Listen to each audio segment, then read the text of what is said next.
saw something about 3 months ago. It all lasted no more than 10 seconds, but it is etched into my memory. Uneventful, but very real and spectacular. I've told nobody yet. I never felt like I should bring it up, and it was meant just for me. It was August 2018 at 6:10 a.m. in upstate New York in the Adirondacks area. I would go out late and sometimes very late for a smoke. I would walk around in silence, listening to and enjoying nature. So one morning I go out the back door for coffee and a smoke. I'm standing at the back door, breathing in the fresh morning air and take a sip of coffee. Nothing is out of the ordinary. Birds chirping and critters moving about. Then I hear a snort, like a deer would do. I look to where it came from, maybe from 100 feet or less. Though it was still mostly dark, I could see about 20 feet into the tree line. I didn't see a deer. Within 2 seconds of the first snort, I hear another one as I am still looking for a deer. Something stepped out from behind a tree. Its left side was facing me. All I could see was a large black shape. It stood there for a few seconds. I know what I was looking at, but I had no reaction, other than watching. It made a noise, but not the snorting sound. Then it walked into the woods. Not only did I see and hear it walk away, I even felt its steps in the ground, like the ground was hollow and vibrated. No breaking or snapping branches, just footsteps, almost like an echo in the ground. After about 6 steps, it was gone. Nothing changed. Same birds and critters still moving about. I stood there processing what had just happened. Other than the echoing thuds of footsteps, it was silent. After a while, I walked forward slowly to the spot, not sure what I would see, but there was nothing. Where it had been standing, the ground was covered with fallen old branches. Not even a ninja could have walked through here silently. I judged the height at an easy 8 feet tall based on its head height to the trees. This thing was massive. I walked back to the picnic table and sat on it. After the coffee and smoke, I went to go inside. As I reached for the doorknob, I feel like I should turn around. So I did as I scanned the tree line again. Nothing. I faced the door to turn the knob, and there was a flash of light, like a camera flash, as if someone behind me just took a picture. Instantly, I got goosebumps. My hairs stood on end, and I felt like I couldn't get inside quick enough. It had to have watched me for at least 10 seconds before it moved. I haven't seen it since, but I could tell it wanted me to know it was there. My grandfather didn't talk much about his own experiences with Sasquatch. He grew up in the foothills of Appalachia in Tennessee. All he would say to my grandmother is that they were definitely real, and she should never let her guard down. He said they would pace him from the tree line as he walked to high school from his home in the hills. This was a 6'4", 300-pound mountain of a man, but these things made him feel an intense fear. Black bears he was wary of, but he didn't fear them. Even doing 2 full tours in Vietnam didn't put fear in him like Sasquatch did. The first time I encountered one was when I was young, and we were in the Appalachians visiting his family. He would take me hiking, and we'd look for animal tracks near creek beds and streams. Occasionally we'd see bear tracks, which was the coolest thing ever when you're 6. When we had our encounter, my grandfather noticed it first. I was too occupied with my immediate environment. I did notice that the birds had stopped singing and it was noticeably quiet. Just as I was looking up on the opposite side of the creek, I noticed something. Something dark in the dense foliage standing next to one of the bigger trees. Immediately, my grandfather took me by my shoulders and gently guided me back up the path while he kept nervously looking around. I had never seen that look of fear and stony tension in his face before. My grandfather had gotten a good look at it. It was just standing there. After I'd been put to bed that night, he told my grandmother what we saw in the deep woods, how it was most focused on watching me. He knew that if he had taken his eyes off me for just a second, it would have taken me and there wasn't a damn thing he could have done about it. We never went back to that spot in the deep woods, and he never let me go anywhere again without me being in his sight. I was 14 and visiting my dad in Alberta, Canada. When my parents separated, Dad went to live in a small house, off the grid. It was about 30 minutes from the nearest town. this was his dream, and I experienced it with him every other weekend. We went hiking, hunting, kayaking, bird watching, and all other outdoor activities. Sometimes we camped outside. That's when I saw it. Dad found a spot deep in the brush and we set up camp. When it got dark, we decided to sleep outside in our sleeping bags so we could watch the stars. Dad fell asleep almost immediately, but it wasn't that easy for me. I tried very hard to fall asleep that night, but in all honesty, despite the many camping trips with my dad already, I was still creeped out by the forest at night. That fear would keep me awake all night. At a certain point, when I was finally drifting off to sleep, I heard something coming out of the woods, snapping branches loudly as it walked towards us. Dad was in a deep sleep and I was pissing my pants. I thought a lost person was walking towards our campsite. I opened my eyes a bit and I could see it. Only about 10 feet away from me was a giant hairy creature that walked on two legs, like a person. I wanted to scream in fear, but I tried to pretend I was asleep, praying it would ignore us and keep going by. In my opinion, the creature, which I now know was a Sasquatch, was attracted to the aroma of the meat Dad had been cooking. I say that because it didn't seem the least bit interested in us. It seemed more interested in just slowly walking around our campsite, presumably looking for the food it thought we had. I must tell you though, not only was I terrified at the sight of the giant hairy man, I was also sickened by the terrible smell that was coming from that beast. The Bigfoot seemed to get bored after a while and disappeared into the darkness. I was trembling and wasn't able to sleep for the rest of the night.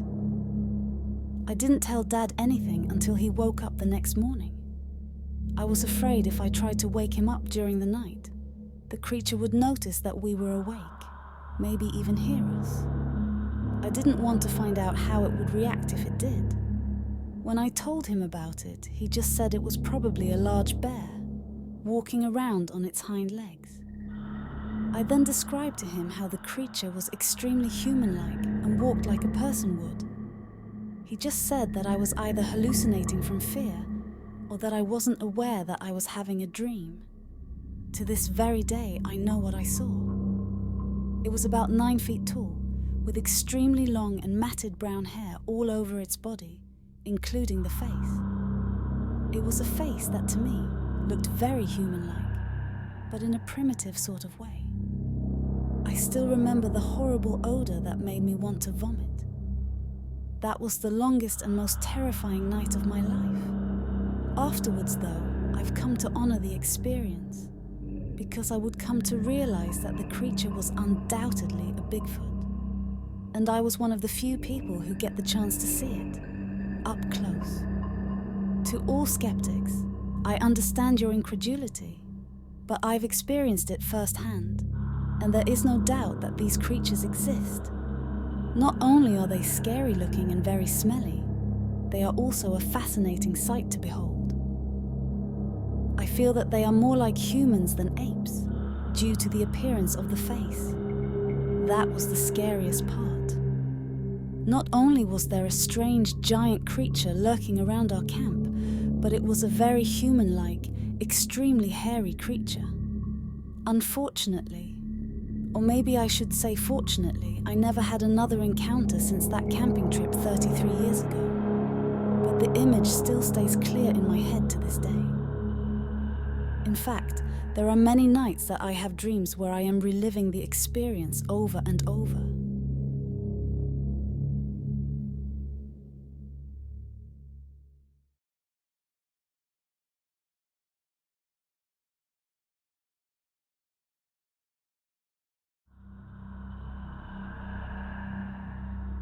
This occurred maybe 10 years ago on my grandparents' farm, where they still reside and I still visit. It's in Gibson County, outside of Kenton, Tennessee. It was summer and I was 12 years old. My grandparents would let my 10-year-old sister and I have sleepovers at their home. All the girls were from the area and had spent the day outside. There was probably 7 of us staying that night. My grandparents' house is arranged between 2 tiny communities, both of which have around 1,000 people each. The ranch is additionally around a little ways from several wildlife regions. The only things near them were cornfields and cow pastures. Present day, they have 1 neighbor, and their house can be seen from my grandparents' yard, but they only have 3 neighbors who are visible within a mile of the house. We were being loud and my grandparents were asleep, so we left around 11 p.m. During the summer, we probably did this a half dozen times. We had been outside for about an hour when we began to hear strange noises. We also heard corn stalks breaking in the field across the road. This continued for 20 to 30 minutes. Just like a group of girls between the ages of 10 and 12, we continued to talk and ignored the sounds. My grandparents' 3 dogs sat in front of us, their tails tucked, and growling like something was in the cornfield not far away. We heard a loud roar as something emerged from the field directly before us. A very tall human-shaped thing, with dark brown hair, about 6 to 7 feet tall, which was slightly taller than the corn at the time, emerged from the field. We all saw the creature and ran back toward the house, leaving our belongings outside. We were completely taken aback by what we had just seen. When we entered the house, we just turned and looked at each other. We were all afraid that my grandparents would call us crazy for seeing Bigfoot, so none of us wanted to say anything to them. 4 of the 7 of us who saw the creatures had grown up fishing and hunting. With our fathers and grandfathers, we spent hours in the woods learning how to track animals and respect nature. We were familiar with the area's native animals. I still have anxiety about going outside at night by myself when I'm at their house. Over the years, I have repeatedly heard the same sounds, such as screams and wood knocks. Over the years, I believe I have seen the creature again in tree lines near the property.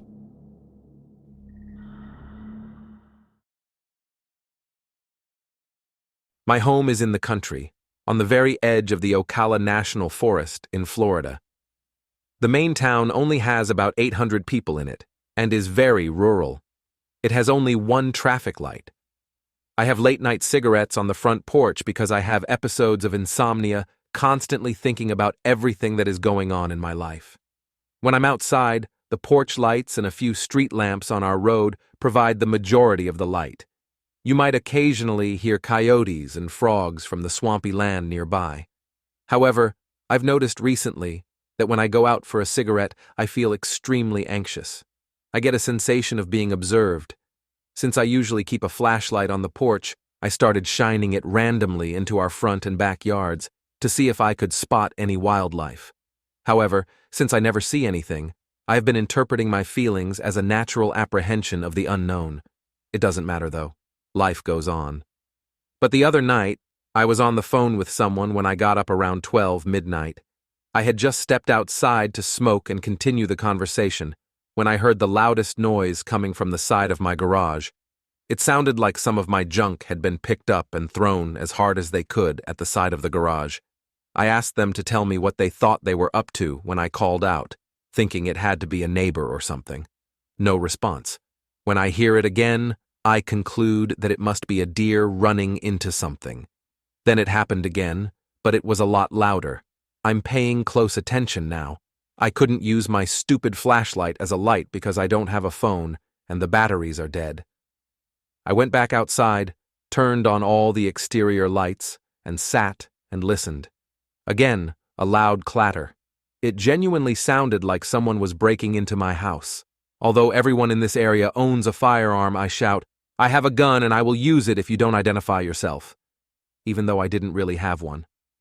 There was no response, other than yet another clatter. This time, it came from the garage's back side, which borders a very thick forest. You could stand 6 feet inside the tree line and be invisible at night, thanks to the thick, swampy Florida scrub. I moved toward the back of the garage, then between the house and the garage itself, as I became frightened and worried that it might be a wild pig or something else. I hear a loud huff followed by another clatter, and then something breaks out into the brush as I step back. Because whatever it was stood outside the light's perimeter, I was unable to see it. I tell myself, it had to be an animal. But last night, I placed a small bag of cat food inside a plastic chest of drawers on the side of my porch for my cat. It was near the walkway that leads to the detached garage. I called it a night after placing a full 10-gallon gas tank in front of the drawer to prevent possum and raccoon entry. As I was getting ready for the day while smoking and sipping my morning coffee, something caught my eye this morning. The drawer was open, the gas can had been moved back, and the cat food bag was gone. I found the bag about 15 feet into the tree line. The majority of the food was gone, and the bag was simply unrolled without being gnawed on or torn. Although I am aware that raccoons can be clever, that would have been a terrible idea to return the gas can and open the drawer. I should also add that there is a drawer that I have trouble opening because the chest of drawers is, to be honest, a piece of junk. Another strange thing was that the thing that did this broke a bottle of dish soap that I had out there. The soap has oozed out overnight, but whoever tipped it over took some time to put it back on its feet. Weird. I could ignore one incident, but the fact that everything happened so close together kind of scared me, and the strange sense that I was being watched made me curious. As a result, here's what I decided to do.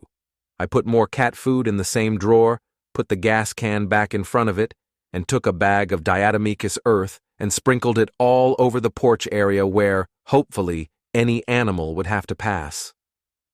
Consider the practice of using talcum powder to look for ghostly footprints. I just completed this, and I am about to continue with my usual routine. I don't know if it's Bigfoot, but even if it's just a huge raccoon or something else, I will report back if I find anything interesting.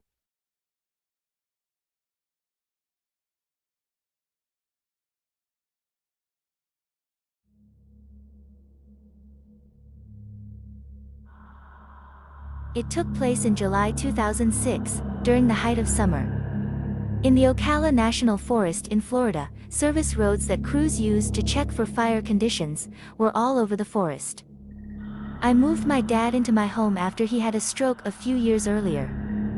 He was still pretty good, but his speech was hard to understand and he was basically stuck in a loop of about 5 phrases. He spent his entire life fishing and hunting in Florida and in Georgia. Anyway, on Sundays, we would take long, leisurely drives through some of his old neighborhood, picking and choosing a road to follow to see where it led. We happened to be traveling down a service road at a slow speed, allowing Dad to take in the natural surroundings and reminisce about things. We thought we saw a man dressed entirely in black standing beside a road that was straight as an arrow as far down as they could see it. Which was somewhat odd considering the extreme heat of the summer. We saw him for the first time about 100 yards away, but we kept driving slowly forward. For about 30 seconds as we rolled forward, we kept an eye on him. Then we see him take 3 major steps across the street and go into the brush. Like a lot of the area around here, that one has dense tree life and thick, tangled scrub. We noted one particular branch that he was roughly head level with as we approached the spot where he was walking into the brush. It was approximately 7 feet above the ground. Although it wasn't an exact measurement, it was significantly taller than the average man. He went into thick brush, like you need a machete to start a new trail. There was no path or trail there, as if it had simply vanished into the woods. I had a really bad feeling after we stopped the car. I looked over at Dad and he said, "Go," which was the most complete and understandable sentence he had spoken since his stroke. Let's get started. Go. On the way back to the house we sat silently for a while before I said, "Dad, what the hell was that?" He shrugged and shied away from discussing it. The sighting quite disturbed him. I think that we saw a Bigfoot. Yes, it could have been a very tall man in all black in Florida in the middle of July, in the middle of a dense, mostly uninhabited forest. It's not impossible. However, Dad didn't want to talk about it when I asked about it because it seemed to really shake him up. I had never seen that man so eager to leave and never return in that way. That man spent 90% of his life outdoors wearing leather boots.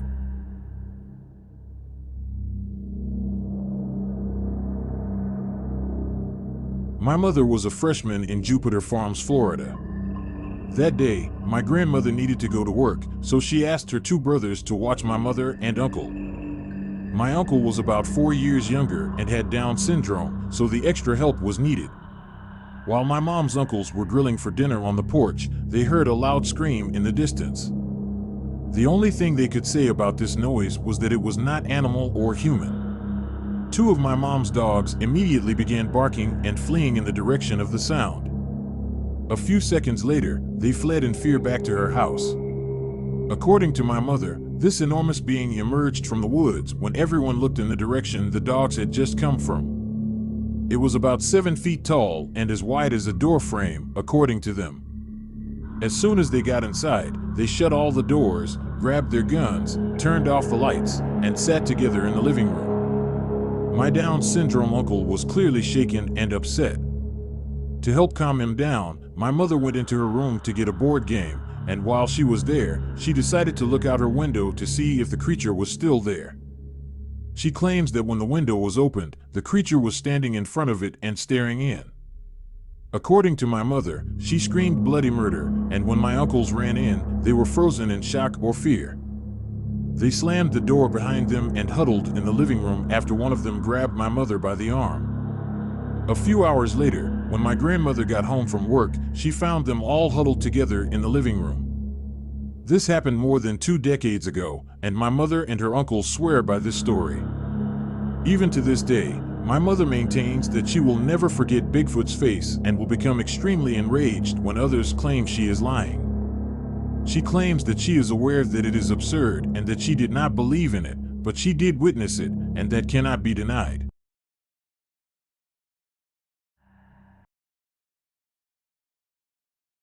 In summer of 1988, my son and I were on a fishing trip in Nova Scotia, near the Eskasoni First Nation community on Cape Breton Island. We had an encounter with a large, ape-like creature while we were fishing for eels along the banks of the Mira River. We were fishing for a few hours or so when we heard loud crashing sounds in the woods behind us. They were strange breaking-type noises. It was unlike anything I've ever heard in the wild. When we turned around to look, we saw a massive, and I mean massive, creature step out from the tree line. It was walking upright, on 2 legs, like a man. It had to be at least 8 feet tall. The huge creature was covered in dark hair, and it was thick and wide, sort of barrel-shaped but muscular. Its arms seemed extra long and were swinging as it walked. I remember being scared, but at the same time I was amazed by the sight of that thing. Because we were close enough to see its face, I saw a broad nose and a very wide mouth. It kind of stared at us for a few seconds, then it just turned and walked back into the woods. We never saw it again. It was only for a few seconds in 1988, but let me tell you, that brief sighting still affects me to this day.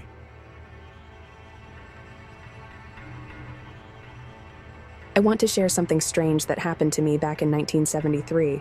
I was working alone in the Canadian woods, driving a big green tractor with a brush cutter. I was making a path through the thick trees and bushes.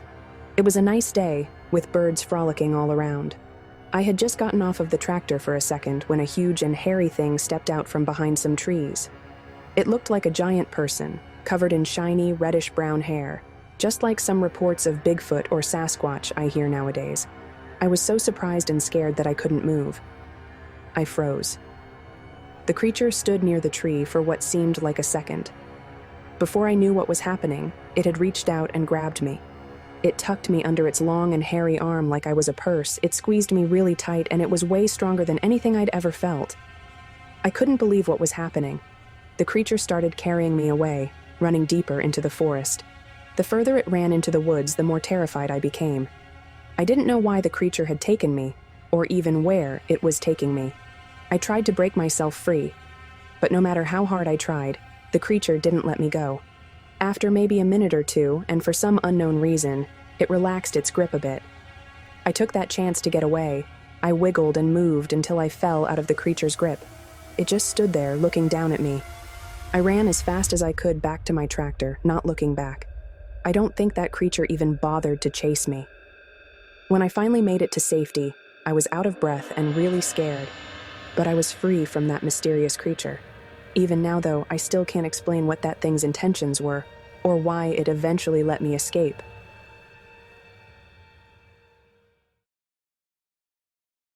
I want to tell a story about what happened to me a long time ago, when I was just a young girl. I was on my way home one day, and I can remember carrying a big bunch of cedar roots. I was daydreaming about my planned wedding to a brave young man named Qualak, though he was called Thunderbolt. What happened as I walked along the path will affect me for the rest of my life. Right where the bushes grew thick and close to the path, a big, hairy hand suddenly came out of the brush and covered my mouth. I didn't know it at first, but I was picked up by a young Sasquatch. As I regained my senses, I became very afraid, so I fought with everything I had. I was a very strong girl back then, but this wild man seemed as strong as a bear. He held me still with one arm and used his free hand to put pine sap on my eyes, which blinded me completely. Then, he threw me over his huge shoulder and started running. He ran for a long time. I remember going up and down hills through thick bushes and across many rivers and streams. It seemed like he ran for hours and never slowed down or stopped to rest. At one point we were swimming across a wide river, and I didn't want to drown, so I clung tightly to him, even though I was very scared of him. Despite my fear, I couldn't help but be amazed by his strength and how relaxed his breathing was at that point. Eventually, he started to climb. After climbing for what seemed like a long time, I noticed the air grew very cold and I figured we were near the top of a mountain. Finally, the Sasquatch stopped running and began to move more carefully, as if he were feeling for something with his arm. After a little while, he gently set me down. I could hear people speaking in a language I didn't understand. I sat up and looked around. My heart sank as I realized I was in a huge cave. The floor was covered with soft and well-preserved animal hides. These hides were much better preserved than what we were used to in my tribe. The only light in the cave was a small fire in the center. As my eyes adjusted, I noticed two old-looking wild people beside the young one that brought me here.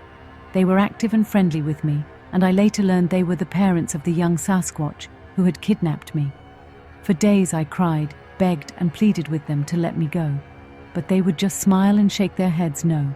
It was clear that I was now their prisoner, and I was not allowed to leave the cave. Whenever two of them left, one always stayed in the cave with me. They fed me well, providing roots, fish, and meat.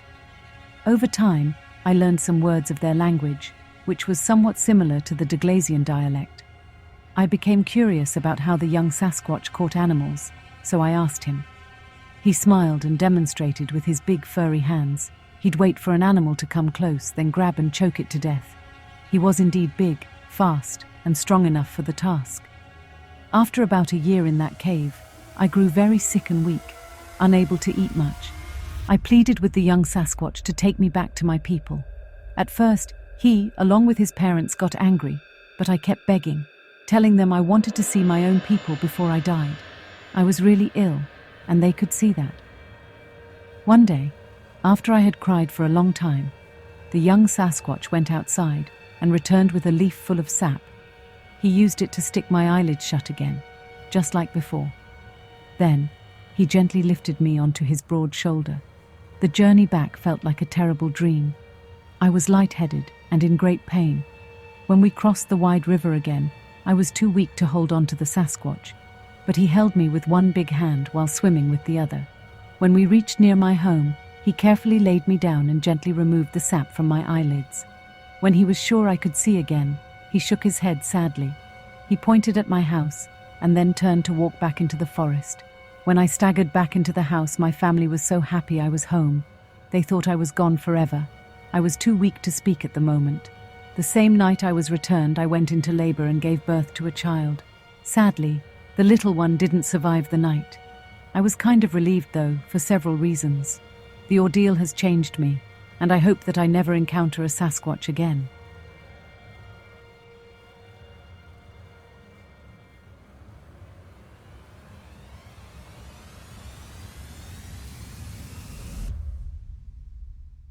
If you enjoyed this video, please leave a thumbs up and subscribe to help us grow.